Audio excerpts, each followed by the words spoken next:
Tarak academy के YouTube channel पे आप सभी का हार्दिक स्वागत है। दोस्तों, आज हम नॉलेज बूस्टर सीरीज का अगला वीडियो लेकर के आए हैं, जिसमें हम पॉलिटी के कुछ और महत्वपूर्ण टॉपिक पर चर्चा करने वाले हैं। आज नॉलेज बूस्टर सीरीज का दोस्तों हमारा जो टॉपिक रहने वाला है वो कॉलेजियम सिस्टम यानी कि कॉलेजियम प्रणाली और राष्ट्रीय न्यायिक नियुक्ति आयोग, जिसको NJAC यानी नेशनल जुडिशियल अपॉइंटमेंट कमीशन भी कहा जाता है, इस पर हम चर्चा करने वाले हैं। तो आज के वीडियो की शुरुआत करते हैं। दोस्तों, कॉलेजियम सिस्टम या NJAC को समझने से पहले हमको संविधान के एक महत्वपूर्ण अनुच्छेद आर्टिकल 124 का क्लॉज 2 यानी कि अनुच्छेद 124 के खंड 2 को समझना काफी ज्यादा महत्वपूर्ण हो जाता है। यहाँ पर अनुच्छेद 124 का खंड 2 यह या उस प्रक्रिया को बताता है जिस प्रक्रिया के तहत किसी सर्वोच्च न्यायालय के न्यायाधीशों की नियुक्ति की जानी है। तो दोस्तों, अनुच्छेद 142 का क्लॉज 2 कहता है कि उच्चतम न्यायालय और उच्च न्यायालय के न्यायाधीश से परामर्श करके राष्ट्रपति उच्चतम न्यायालय के और उच्च न्यायालय के यानी कि हाई कोर्ट्स के न्यायाधीशों से परामर्श करके अपने हस्ताक्षर और मुद्रा सहित अधिपत्र द्वारा उच्चतम न्यायालय के प्रत्येक न्यायाधीश की नियुक्ति करता है और मुख्य न्यायाधीश के अतिरिक्त अन्य न्यायाधीशों की नियुक्ति के संदर्भ में राष्ट्रपति द्वारा भारत के मुख्य न्यायाधीश से परामर्श लेना आवश्यक है। दोस्तों, ये आपके आर्टिकल किस में लिखा हुआ है?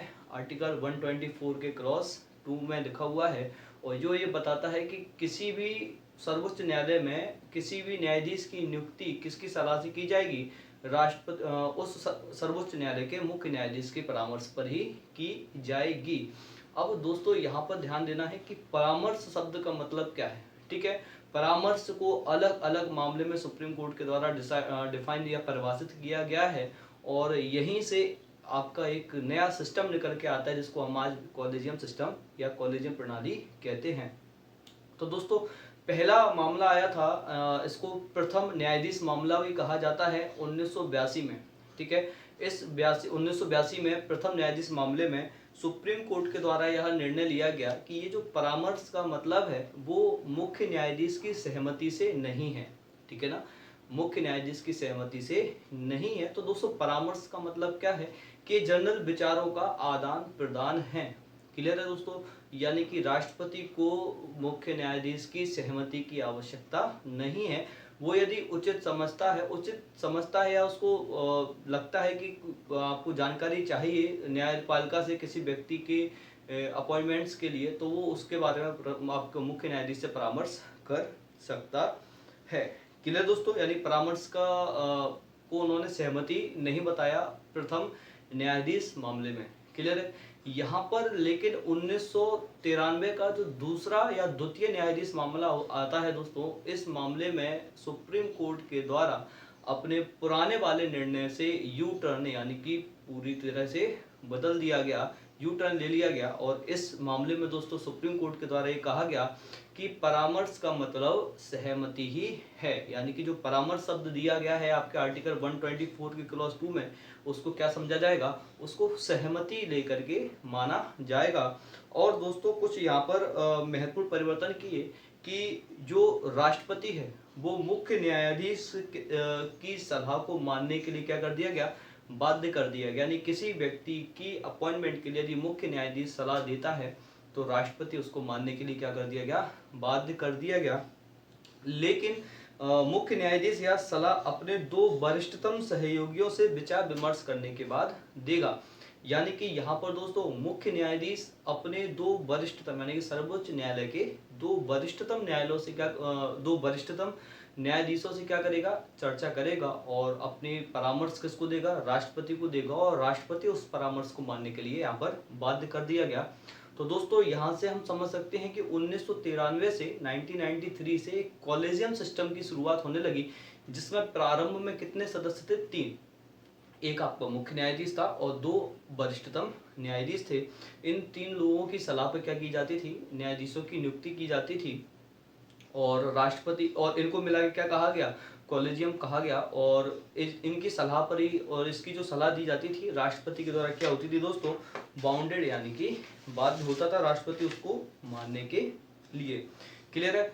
वहीं दोस्तों इसमें एक और महत्वपूर्ण परिवर्तन आता है 1998 में। ठीक है। 1998 के यानी कि 1998 के तीसरे न्यायाधीश मामले में, एक्चुअली दोस्तों ये कोई केस नहीं था, ये राष्ट्रपति के द्वारा एक याचिका दी गई थी सुप्रीम कोर्ट को, जिसको वो मान लिया गया था, ठीक है ना। और उस समय जो राष्ट्रपति थे वो कौन थे, के.आर. नारायणन थे। दोस्तों इस याचिका में ये कहा गया कि ये जो आकार है, ये काफी आकार क्या है कॉलेजियम सिस्टम का, या कॉलेजियम का आकार काफी छोटा है, इसको थोड़ा सा बढ़ाने की बात की गई। और दोस्तों उनकी बात को मानते हुए सुप्रीम कोर्ट ने इस उनकी याचिका को स्वीकार किया, और इसमें यह कहा कि जो केवल भारत के मुख्य न्यायाधीश का एकल मत ही परामर्श प्रक्रिया को पूर्ण नहीं करता। यानी कि ये महत्वपूर्ण बात कह दी कि जो अकेले यदि कोई मुख्य न्यायाधीश क्या करता है, कोई परामर्श देता है किसको, राष्ट्रपति को, तो वो उस प्रक्रिया को पूर्ण नहीं करेगा जब तक कि इसमें उसको 4 वरिष्ठतम न्यायाधीशों से सलाह करनी पड़ेगी, ठीक है। यहाँ पर दोस्तों अब जो अन्य वरिष्ठतम न्यायाधीश थे वो 2 से बढ़ा के कितने कर दिए गए, 4। और मुख्यमंत्री यदि हम मुख्य न्यायाधीश को मिला लेते हैं, ठीक है ना, चीफ जस्टिस को मिला लेते हैं, तो इस पूरे कॉलेजियम का जो आकार है वो कितना हो गया यहाँ पर, 5। क्लियर है, एक मुख्य न्यायाधीश और 4 अन्य वरिष्ठतम न्यायाधीश। और दोस्तों इसमें कहा कि इन 4 वरिष्ठतम न्यायाधीशों से परामर्श करने के बाद ही मुख्य न्यायाधीश क्या करेगा, परामर्श अपना किसको भेजेगा, राष्ट्रपति को भेजेगा, और राष्ट्रपति उसको मानने के लिए बाध्य होगा। लेकिन यहाँ पर यह कहा कि इस 5 के कॉलेजियम में, यानी कि यदि किसी 2 व्यक्ति ने भी क्या कर दिया, मना कर दिया, उससे उस परामर्श के पक्ष में नहीं है, तो दोस्तों वह परामर्श राष्ट्रपति के पास नहीं भेजा जाएगा, यदि 2 न्यायाधीशों के द्वारा भी उसका क्या कर दिया गया, विरोध कर दिया गया। और दोस्तों एक बात और कही कि यदि कोई परामर्श जा रहा है राष्ट्रपति के पास, तो उस परामर्श में मुख्य न्यायाधीश की सहमति होना आवश्यक है। तो कुछ बेसिक निर्णय लिए गए इसमें तीसरे न्यायाधीश मामले में 1998 में, जिसने पूरे कॉलेजियम सिस्टम को क्या किया, एक रूपरेखा दी और उसको तैयार कर दिया। क्लियर है दोस्तों। तो इस प्रकार से कॉलेजियम प्रणाली की शुरुआत हुई। तो दोस्तों हम समझ सकते हैं कि जो कॉलेजियम है, यानी कि जो आपका कॉलेजियम सिस्टम है, कॉलेजियम प्रणाली की हम बात करें, तो ये न्यायाधीशों की नियुक्ति के लिए इसको बनाया गया, कॉलेजियम प्रणाली को अपनाया गया है, जिसमें भारत के मुख्य न्यायाधीश तथा सुप्रीम कोर्ट के 4 वरिष्ठतम न्यायाधीशों को शामिल किया जाता है। क्लियर है। तो यहाँ पर कॉलेजियम में कुल सदस्य संख्या कितनी मानी जाती है, 5 होती है। न्यायाधीशों की नियुक्ति के लिए इस मंडल की आम सहमति होना आवश्यक है। जैसे कि मैंने आपको बताया कि यदि 2 न्यायाधीश भी विरोध कर देते हैं या सहमति प्रकट नहीं करते हैं, तो वह परामर्श राष्ट्रपति के पास नहीं भेजा जाता है। क्लियर है दोस्तों। अब यहाँ पर बात की जाती है, एक महत्वपूर्ण चीज और आती है कि दोस्तों ये जो कॉलेजियम है, ये सुप्रीम कोर्ट के न्यायाधीशों की नियुक्ति करने के लिए स्थापित किया गया है, ठीक है। और यही जब हम हाई कोर्ट के न्यायाधीश की नियुक्ति की बात करते हैं, या हाई कोर्ट में किसी न्यायाधीश की नियुक्ति की बात करते हैं, तो इस कॉलेजियम के आकार को थोड़ा सा बढ़ा दिया जाता है। जिस राज्य के हाई कोर्ट में न्यायाधीश की नियुक्ति करनी होती है, तो उस राज्य के हाई कोर्ट में से 3 जजों की, यानी कि 3 न्यायाधीशों को क्या कर दिया जाता है, इस कॉलेजियम में शामिल कर दिया जाता है। यानी कि जो आपके 5 और 3 न्यायाधीश हम उस हाई कोर्ट के मिला दे, तो टोटल जो कॉलेजियम बनता है वो कितने का बनता है, 8 न्यायाधीशों का एक कॉलेजियम बनकर के तैयार होता है, जो उस राज्य के हाई कोर्ट के न्यायाधीश की क्या करता है, नियुक्ति करता है। तो दोस्तों एक बात तो पक्की है, यदि 3 न्यायाधीश हाई कोर्ट से लिए जा रहे हैं, तो एक उसमें मुख्य न्यायाधीश होगा और 2 अन्य वरिष्ठतम न्यायाधीश उसमें शामिल किए जाते हैं।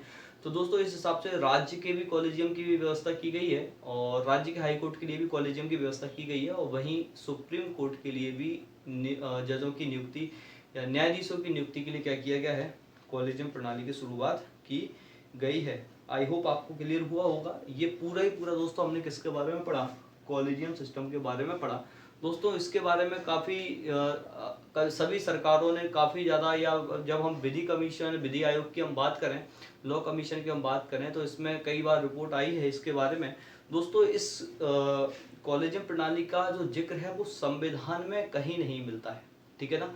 संविधान में परामर्श शब्द का उपयोग किया गया है और कॉलेजियम का या कॉलेजियम प्रणाली का प्रयोग, शब्द का प्रयोग कहीं भी नहीं किया गया। तो दोस्तों इसका विरोध भी कई बार होता रहा है और चूंकि जज ही अपने में से किसी जज को चुन लेते हैं तो भाई भतीजावाद और तरह तरीके के जो आरोप हैं वो इस प्रणाली पर समय समय पर लगते रहे हैं। अब दोस्तों यहाँ पर बात की जाती है कि फिर जब संविधान में नहीं इसका जिक्र है तो ये आया कैसे। दोस्तों ये सुप्रीम कोर्ट के द्वारा कानून की व्याख्या करने के दौरान उसने अपने लिए क्या कर लिया, इस कानून को बना लिया, इस प्रकार का सिस्टम क्या किया, डेवलप कर दिया गया। ना तो संविधान में ऐसे कोई प्रावधान है, ना संसद के द्वारा इस प्रकार का कोई संविधान संशोधन करके या किसी अन्य तरीके से कोई कानून बनाया गया। यह संविधान में भी नहीं है और संसद के द्वारा भी इसको बनाया नहीं गया है। न्यायालय के द्वारा ही खुद ने ही क्या किया है दोस्तों, कानूनों की व्याख्या या संविधान की व्याख्या करने का जो अधिकार संविधान के पास, सुप्रीम कोर्ट के पास है, उसके तहत ही इस प्रणाली की क्या की गई है, रचना की गई है। तो दोस्तों विरोध भी होता रहा है और इसी विरोध के संदर्भ में दोस्तों एक आयोग का गठन किया गया जिसको कहा जाता है राष्ट्रीय न्यायिक नियुक्ति आयोग, NJAC। क्या कहा जाता है दोस्तों, national judicial appointment commission, NJAC, इसको NJAC भी कहा जाता है, ठीक है ना, राष्ट्रीय न्यायिक नियुक्ति आयोग। तो दोस्तों इसकी इस आयोग की बात की जाए तो इस आयोग की जो शुरुआत मानी जाती है वो UPA 2 के कार्यकाल से मानी जाती है, लेकिन किसी कारणवश ये प्रक्रिया पूरी नहीं हो पाई। UPA 2 के कार्यकाल में, यानी कि जो मनमोहन सिंह की दूसरी सरकार थी, दूसरे कार्यकाल की जो सरकार थी, उसमें इस प्रक्रिया की शुरुआत की गई, लेकिन किसी कारणवश कंप्लीट नहीं हो पाई। दोस्तों कॉलेजियम प्रणाली के पैरेलली यानी कि समानांतर एक और आयोग की स्थापना करने का प्रयास मोदी सरकार के द्वारा किया गया, जिसमें दोस्तों दो महत्वपूर्ण विधेयकों के द्वारा, एक विधेयक था आपका राष्ट्रीय न्याय की नियुक्ति आयोग विधेयक 2014, दोबारा रिपीट कर रहा हूँ, राष्ट्रीय न्यायिक नियुक्ति आयोग विधेयक 2014। दोस्तों इस विधेयक को पेश किया गया, क्लियर है, और इस विधेयक को पेश करने के बाद जब यह पारित हुआ तो किस रूप में बन के आया, राष्ट्रीय न्यायिक नियुक्ति आयोग अधिनियम 2014। जैसे कि दोस्तों हमने पॉलिटी की सीरीज में पढ़ा हुआ है संविधान संशोधन विधेयक में या साधारण विधेयक में कि जो कानून का प्रारंभिक स्वरूप होता है जब संसद में पेश किया जाता है या संसद में रखा जाता है तो वो क्या कहलाता है, विधेयक कहलाता है, और संसद से पास होने के बाद क्या कहलाता है, अधिनियम। तो दोस्तों विधेयक के बाद जब वो संसद से पारित हुआ तो क्या बना, अधिनियम। दोस्तों इस अधिनियम के द्वारा इस आयोग का गठन किया गया, राष्ट्रीय न्यायिक नियुक्ति आयोग अधिनियम 2014 के द्वारा, ठीक है। और इस आयोग को कार्य करने के लिए संविधान में कुछ महत्वपूर्ण संशोधन किए जाने थे। तो दोस्तों उन संशोधनों को करने के लिए 121वां संविधान संशोधन विधेयक 2014 क्या किया गया, संसद में पेश किया गया, जो कि पास होने के बाद, पारित होने के बाद 99वां संविधान संशोधन अधिनियम 2014, ठीक है ना। विधेयक कौन सा था, विधेयक का नंबर 121वां था और अधिनियम का नंबर कौन सा था, 99वां संविधान संशोधन अधिनियम 2014 के रूप में पारित हुआ। अब दोस्तों बात करते हैं इसकी प्रोसेस क्या रही पास होने की। तो दोस्तों जब राष्ट्रीय न्यायिक नियुक्ति आयोग विधेयक 2014 को 13 अगस्त 2014 को कब पेश किया गया दोस्तों, 13 अगस्त 2014 को लोकसभा में पेश किया गया। इन दोनों विधेयक को, कौन कौन से, राष्ट्रीय न्यायिक नियुक्ति आयोग विधेयक 2014 को और 121वां संविधान संशोधन विधेयक 2014 को 13 अगस्त को लोकसभा में, 13 अगस्त 2014 को लोकसभा में और 14 अगस्त 2014 को राज्यसभा में पेश किया गया और सर्वसम्मति से दोस्तों क्या हुआ, ये संसद के दोनों सदनों से पास हो गया, ठीक है। क्योंकि दोस्तों ये सुप्रीम कोर्ट से संबंधित या संघ को प्रभावित करने वाला विधेयक था, अधिनियम था, तो इसको आर्टिकल 368 के क्लॉज 2 के तहत संशोधित किया जाना था।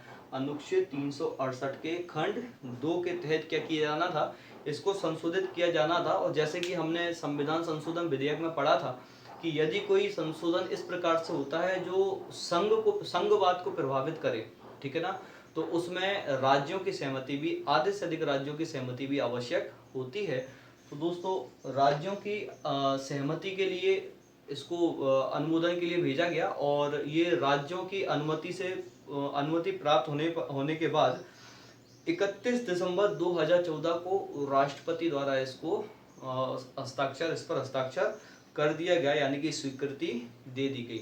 31 दिसंबर 2014 को इस पर क्या कर दी गई दोस्तों, राष्ट्रपति के द्वारा मंजूरी प्रदान कर दी गई। तो 13 और 14 अगस्त को लोकसभा राज्यसभा में रखा गया, फिर राज्यों के पास अनुमोदन के लिए भेजा गया।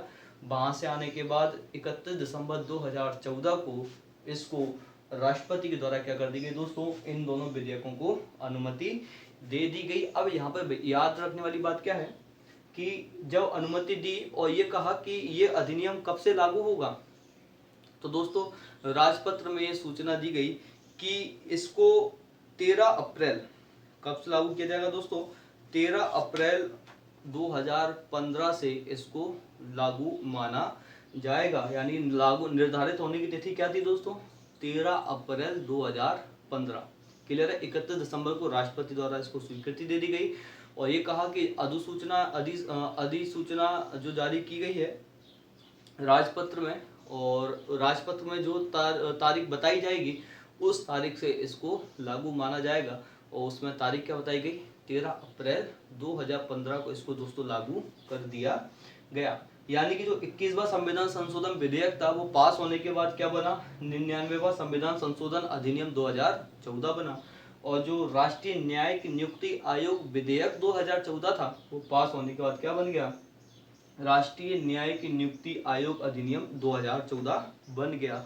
अब दोस्तों बात करते हैं कि इसकी आवश्यकता क्यों पड़ी, 99वां संविधान संशोधन अधिनियम। दोस्तों इस आयोग का जब गठन किया गया तो इस आयोग को कार्य करने के लिए संविधान में कुछ महत्वपूर्ण संशोधन किए जाने थे। क्लियर है। NJAC के कार्य करने के लिए चूंकि जज की अपॉइंटमेंट करता और जज की अपॉइंटमेंट के लिए आपके यहाँ परामर्श शब्द का प्रयोग किया गया था, और यानी सीधा सीधा आर्टिकल 124 के क्लॉज 2 में परिवर्तन होना था, संशोधन होना था। परामर्श की जगह क्या करना था दोस्तों, मुख्य न्यायाधीश से परामर्श लेने की जगह क्या करना था, NJAC से क्या करेगा, राष्ट्रपति परामर्श लेगा। तो कई सारे महत्वपूर्ण ऐसे अनुच्छेद थे, जैसे अनुच्छेद 124 का क्लॉज 2, अनुच्छेद 127 का क्लॉज 1, आर्टिकल 128, आर्टिकल 217, आर्टिकल 217 का क्लॉज 1 और 217 का क्लॉज 2। कुछ कई सारे ऐसे संविधान संशोधन हुए किसके द्वारा, 99वें संविधान संशोधन अधिनियम के द्वारा कई सारे आर्टिकल में संशोधन किए गए। तो दोस्तों चूंकि इसको वर्तमान में खारिज कर दिया गया है तो डिटेल में ज्यादा पढ़ने की इसको आवश्यकता नहीं है, क्या परिवर्तन किए गए। तो दोस्तों ये 99वां संविधान संशोधन अधिनियम क्यों किया गया ये क्लियर हुआ। और उसके अलावा दोस्तों जो राष्ट्रीय न्यायिक नियुक्ति आयोग अधिनियम था इसको शामिल करने के लिए आर्टिकल 124 अनुच्छेद 124 में का जोड़ा गया, यानी कि 124 का इसमें जोड़ा गया और आर्टिकल 124 का में यह बताया गया कि इसकी संरचना किस प्रकार से होगी। NJAC राष्ट्रीय न्यायिक नियुक्ति आयोग की जो संरचना है उसका गठन किस प्रकार से किया जाना है। क्लियर है। अब दोस्तों बात की जाए कि NJAC के टोटल सदस्य कितने होने वाले थे दोस्तों। जब हम इसकी बात करते हैं, राष्ट्रीय नियुक्ति आयोग की बात करते हैं, तो दोस्तों इसमें कुल सदस्यों की संख्या का प्रावधान था 6। कुल कितने सदस्य होने थे दोस्तों, इसमें 6 सदस्य होने थे, जिसमें एक भारत का मुख्य न्यायाधीश यानी कि CJI chief justice of India. Clear है। एक कौन होना था, सुप्रीम कोर्ट का मुख्य न्यायाधीश होना था, जो कि दोस्तों इस आयोग का अध्यक्ष था। ये बात आपको याद रखनी है, ठीक है ना। CJI कौन था, अध्यक्ष रहने वाला था। इसके अलावा 2 वरिष्ठतम न्यायाधीश यानी कि सुप्रीम कोर्ट के कौन होने वाले थे, 2 वरिष्ठतम न्यायाधीश रहने वाले थे। इसके अलावा दोस्तों एक न्याय मंत्री यानी कि जो आपका लॉ मिनिस्टर था एक उसको शामिल किया जाना था, कितने हुए हैं? एक सीजीआई हो गया आपका, 2 वरिष्ठतम न्यायाधीश हो गए, और एक कौन हो गया आपका? एक हो गया आपका लॉ मिनिस्टर, ठीक है ना। तो इस हिसाब से 4 ये सदस्य हो गए। इसके अलावा दोस्तों 2 प्रख्यात यानी कि जो विद्वान व्यक्ति होते हैं लॉ से, उनको मनोनीत करने का प्रावधान किया गया, ठीक है ना। उनको मनोनीत करने का प्रावधान किया गया। इस प्रकार टोटल सदस्य संख्या कितनी थी? 6, ठीक है। एक सीजीआई, 2 वरिष्ठतम न्यायाधीश, एक लॉ मिनिस्टर और 2 जो कानून के विद्वान थे उनको मनोनीत करने का प्रावधान था। इस प्रकार से कुल सदस्य संख्या कितनी थी? यहाँ पर 6 थी, ठीक है। अब यहाँ पे समझना ये है कि दोस्तों ये जो मनोनीत सदस्य किए जा रहे हैं वो कैसे, कौन मनोनीत करेगा? राष्ट्रपति करेगा क्या? तो दोस्तों राष्ट्रपति नहीं करेगा। इन सदस्यों का जो मनोनीत था यानी कि जो नॉमिनेशन था वो एक 3 सदस्यीय कमेटी करने वाली थी, ठीक है। 2 लोगों का नॉमिनेशन 3 सदस्यों की एक समिति करने वाली थी। और इस समिति में दोस्तों एक भारत के प्रधानमंत्री रहते, एक सीजीआई यानी कि जो आपका chief justice of India, supreme court का मुख्य न्यायाधीश, और एक लोकसभा में विपक्ष का नेता, ठीक है। लोकसभा में विपक्ष का नेता या बड़े विपक्षी दल का नेता, या तो आपका विपक्ष का नेता रहेगा या बड़े विपक्षी दल का नेता शामिल रहने वाले थे। आई होप आपको समझ में आया होगा। दोस्तों प्रख्यात व्यक्तियों का चयन में से एक व्यक्ति को एससी, एसटी या अन्य पिछड़ा वर्ग आयोग से लेना था, वर्ग से लेना था, या अल्पसंख्यक वर्ग से लेना था, या महिलाओं में से लिया जाना था। और यहाँ पे एक विशेष प्रावधान किए गए कि कोई भी विख्यात व्यक्ति 3 वर्षों के लिए नाम निर्दिष्ट किए जाने के पश्चात पुनर्नामित नहीं किया जाएगा, यानी कि उसका नॉमिनेशन दोबारा से नहीं किया जाएगा 3 वर्षों के लिए नाम निर्दिष्ट किए जाने के बाद। क्लियर है?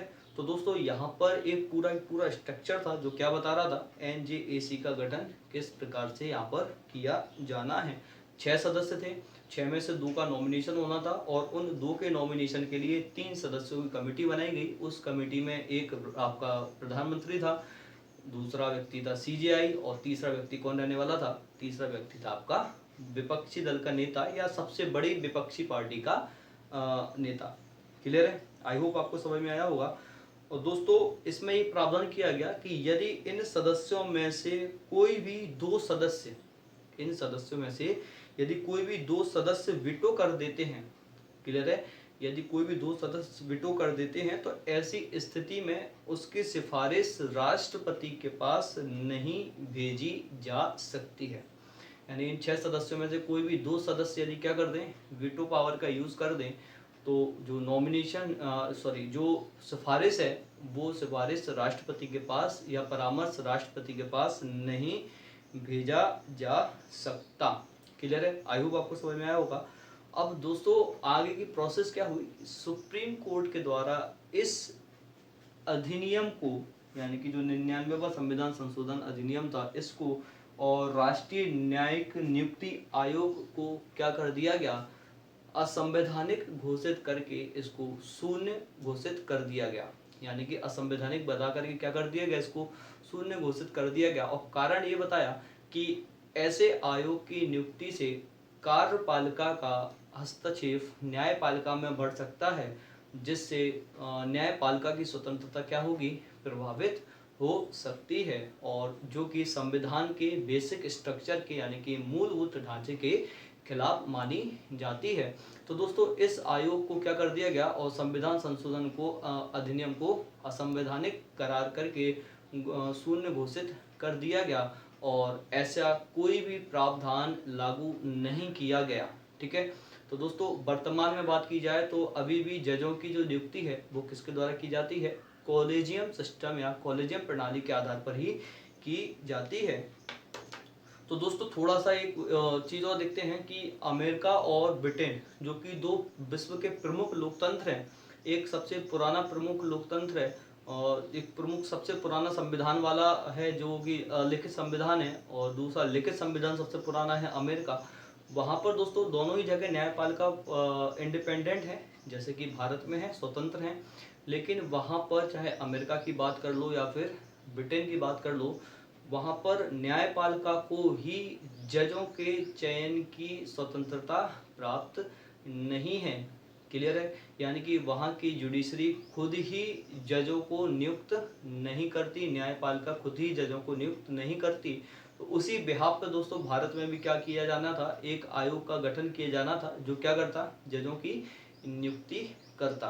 क्लियर है दोस्तों? आई होप ये समझ में आया होगा कि भारत में कॉलेजियम सिस्टम या कॉलेजियम प्रणाली किस प्रकार से काम कर रही है अभी वर्तमान में, और इसके पैरेलली किस प्रकार से एक आयोग को लाने का प्रयास किया गया था जिसको कहा गया राष्ट्रीय न्यायिक नियुक्ति आयोग, लेकिन संविधान संशोधन और इस आयोग को क्या कर दिया गया, सुप्रीम कोर्ट के द्वारा असंवैधानिक करार करके शून्य घोषित कर दिया गया। तो दोस्तों वर्तमान में आपका कॉलेजियम सिस्टम ही लागू है।